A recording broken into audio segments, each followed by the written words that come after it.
కూడా పెట్టుకోమంటున్నారు. వాళ్ళు 2 భాగాలు అయిపోవడం వల్ల ఇబ్బంది అవుతుంది. మేము ఎక్సైజ్ వాళ్ళు కూడా ఆలోచించుకున్నాము. ఒక ఖచ్చితంగా ఒక డిపార్ట్మెంట్ ఏర్పాటు చేయాలి. చేస్తే కానీ కుదరదు అని.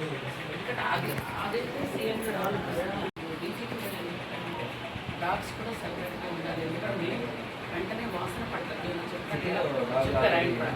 వాళ్ళు చాలా కేర్ తీసుకుంటున్నారు. వాళ్ళు ఇలా చేతితో పట్టుకొని గంజేస్తేనే మనకు వాసన రాదు. ఆ టైప్లో ప్యాక్ చేస్తున్నారు. Dog must be they. Dog ఉందట పక్కన చేయలేదు లేదమ్మా చెప్పి అది ఎక్కడ బంగారం కాలనీ అనగానే నాకు పోయింది. బంగారం కాలనీలో సాయంత్రం పూట పిల్లలమ్మ గంజాయి తీసుకుంటున్నారు. ఆటలను నడవడం పట్టలేదమ్మా.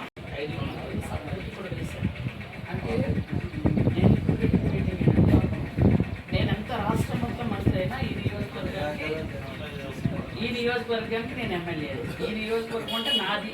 అంటే యాక్చువల్ ఈ నియోజకవర్గంలో ఎవరేమనుకున్నా నన్ను సొంత ఆడపిల్లగా చూసి మొన్న చెప్పమ్మా మాకు ముందు చేస్తున్నారమ్మా, నా పేరు చెప్పారు, ఇలా చేస్తున్నారు కదా ఆడపిల్లలు జరిగినట్లేదమ్మా.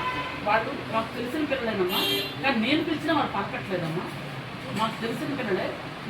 నేను తిడితే ఓవే అంటున్నారమ్మా. నన్ను ఎప్పుడు అలాగ అందరూ మామూలుగా అయితే పిన్నో బాప్ప అలా పిలుస్తారు. అలా బిహేవ్ చేస్తున్నారమ్మా పిల్లలు అంటే నాకు వెంటనే అర్థమైంది. గంజాయి నువ్వు ఎలా చెప్తావంటే వాళ్ళు వేరే వాళ్ళు చెప్పారు అక్కడ గంజాయి తాగుతారు పిల్లలు. నువ్వు ఎలా చెప్తున్నావు ఏం తాగారేమో కాదు. అంటే మన ఏరియాలో కూడా కొంచెం మనం కంట్రోల్ చేయాలి, భయపెట్టాలి. కాబట్టి అది కొద్దిగా మనం నేను ఒకవేళ అలాంటి 99% చెప్పనట్టు. ఎందుకంటే దొంగచారం వచ్చి పొరపాటు ఎక్కడ దెబ్బలాడి అవసరం కొట్టేస్తాడు. ఇప్పుడే నేను ఇప్పుడు చెప్పనేస్తాను. మరీ కుదరదు అనుకున్న టైంలో నేను వాళ్ళకి చెప్తాను. ఆడపిల్లలు నేర్పించారన్నా ఇచ్చేస్తారన్నా కూడా నేను చెప్పాను. నాకు ఎంత సేఫ్గా ఉండాలి. రెండవది డిగ్రీ కాలేజ్, ఇంటర్మీడియట్ కాలేజ్ అందరికీ కూడా ఎస్ఐ గారు వెళ్తారో సిఐ గారు వెళ్తారో మీ ఇష్టం. 5 minutes అందరూ అసెంబ్లీ అయ్యేటప్పుడు ఏదో 5 minutes వాటికి ఉన్న ప్రాబ్లం ఏంటి.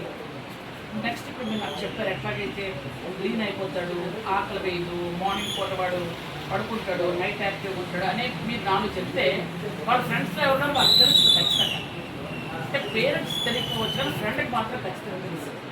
కాబట్టి ఫ్రెండ్స్ అనుకుంటారు ఒరే మీ ఫ్రెండ్ పాడైపోవడానికి మీరు సహకరించకండి.